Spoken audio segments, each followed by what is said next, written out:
छत्तीसगडच्या बिजापूरमध्ये माओवाद्यांकडून 3 नागरिकांची हत्या, एका विद्यार्थ्यासह 2 आत्मसमर्पित माओवाद्यांच्या नातेवाईकांना चढवलं फासावर, काही नागरिकांना मारहाण तर काहींचं अपहरण केल्याची माहिती. सांगलीतील ऋतुजा राजगेच्या आत्महत्येवरून आमदार गोपीचंद पडळकर आक्रमक.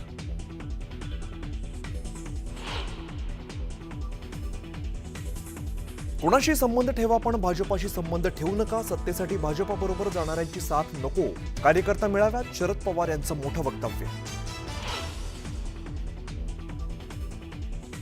संधीसाधूपणाचं राजकारण करू नका, शरद पवारांचा अजित पवारांना टोला, तर प्रत्येकाला मत मांडण्याचा अधिकार, शरद पवारांच्या टोल्याला अजित पवारांची प्रतिक्रिया. शेकडो कार्यकर्त्यांसह ठाकरेंचे नेते सुधाकर बडगुजर आणि बबन गोलपांचा भाजपामध्ये प्रवेश, मनपा निवडणुकीत ठाकरेंना दाखवून देणार, बडगुजरांचं विधान. बडगुजरांचा पक्षप्रवेश उद्या किंवा परवा होईल असं वाटलं होतं, मात्र महाजनांचा फोन आला की आजच पक्षप्रवेश करायचा आहे. बडगुजरांच्या पक्षप्रवेशाबाबत सकाळी केलेल्या विधानावर बावनकुळेंची सारवासारव.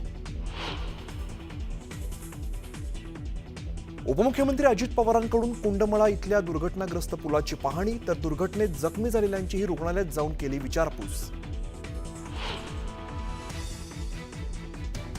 सांगलीत धर्मांतर विरोधी कायद्याच्या मागणीसाठी मशाल मोर्चा, सासरच्यांकडून ख्रिश्चन धर्म स्वीकारण्यासाठी होणाऱ्या छळाला कंटाळून विवाहितेने केली होती आत्महत्या.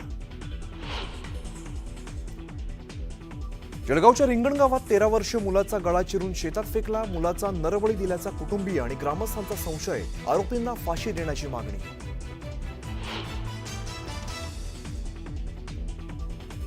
इराणच्या आयातुल्ला खेमेनींची सद्दाम हुसेनसारखी अवस्था करणार, इराकच्या सद्दामचं काय झालं होतं ते आठवा, इस्रायलच्या संरक्षण मंत्र्यांची उघड धमकी.